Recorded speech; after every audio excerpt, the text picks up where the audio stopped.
You've been having troublesome symptoms that interfere with the activities that are an important part of your life. You are not alone and should not suffer in silence.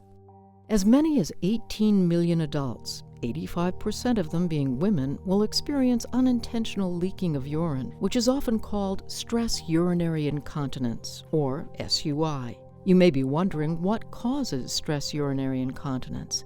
SUI occurs when the muscles that support the bladder, the pelvic floor muscles, and those that control the release of urine, the urinary sphincter, weaken.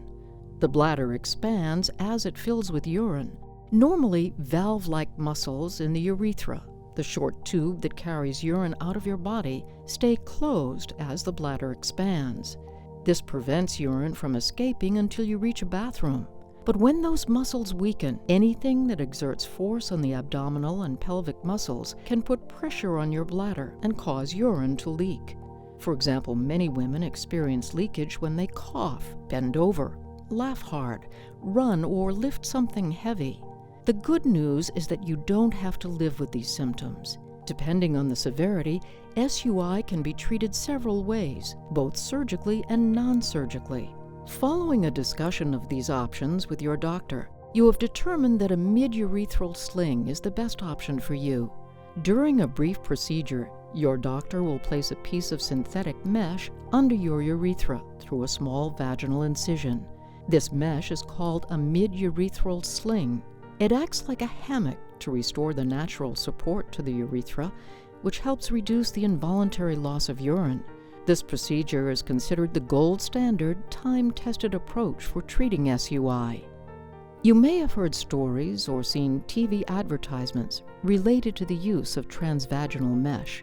Transvaginal mesh is any synthetic mesh that is placed through an incision in the vagina and is used to treat either SUI or pelvic organ prolapse, which is often called POP. Here is the background. The U.S. Food and Drug Administration, known as the FDA, reviews medical devices to assure their safety and effectiveness. In 2011, the FDA issued a public health notification.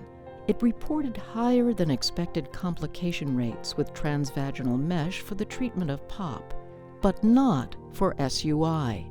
The following January, an FDA panel recommended additional clinical studies to evaluate the safety and effectiveness of mesh used to treat POP. For traditional mid-urethral slings, the panel consensus was that the safety and effectiveness of these devices is well established, and post-market studies for these devices are not necessary. The panel consensus was that the safety and effectiveness of mini slings is not well understood, and that pre-market evaluation of new mini slings should be supported by clinical studies. It is important to know that the FDA has never recalled these devices from the market. These devices are cleared for use in the United States. In addition, Boston Scientific, as an example, has over 35 clinical publications that show the clinical experience with their mid-urethral slings for the treatment of stress urinary incontinence. And since 2002, over 750,000 patients have been treated worldwide with Boston Scientific mid-urethral slings. Let's hear from one woman who had her SUI corrected with a mid-urethral sling. I've had 5 pregnancies. I noticed the incontinence after my 4th baby, so I was in my 30s. And instead of participating in the sports, I became the photographer because the jumping, the running, squatting, anything like that would be, worse as far as incontinence goes.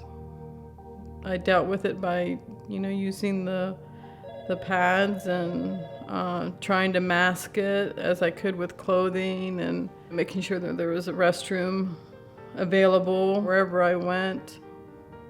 One vacation we had gone to Tennessee, and the kids, they did mountain biking and horseback riding, and I stayed back because there's no restroom there. I had my surgery as an outpatient. I went back to the room went to sleep, woke up, and I was in the recovery center. I was experiencing some pain. It was just like soreness. I went home a couple hours later, and by the next day, I felt good. I noticed the results immediately. It was like hitting the reverse button, but yeah, it was immediately. It was a good feeling. Today, I'm more active. I go to the gym without having to be embarrassed. I play volleyball. I'm not very good, and I'm always the last one picked, but at least I'm out there. I just felt a freedom. I'm so glad I did it. I wish I had done it earlier, like 5 years ago. Renee is just one woman whose life changed after her surgery for SUI. There are many more.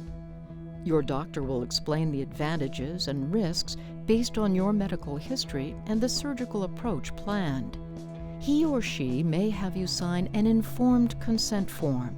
Informed consent means that you understand the risks and benefits based on the information presented and agree to go forward with the procedure.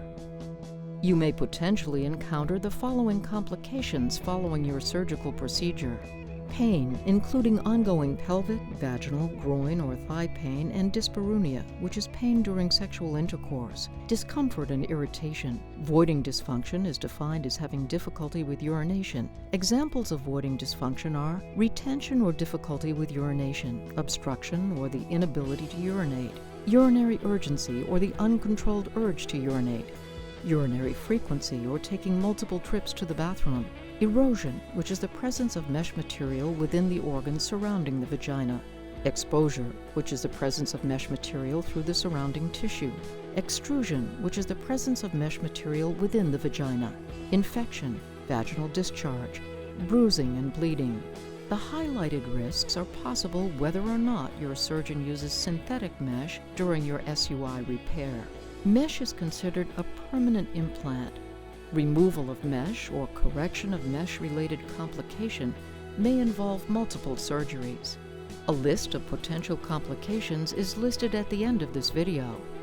To make sure you fully understand all complications, discuss this with your doctor before your surgery. He or she will explain the advantages and risks based on their experience, your medical history, and the surgical approach planned. Remember, you are not alone.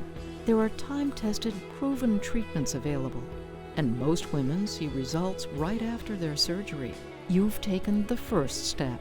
For more information on mid-urethral slings, please visit the FDA website noted on the screen.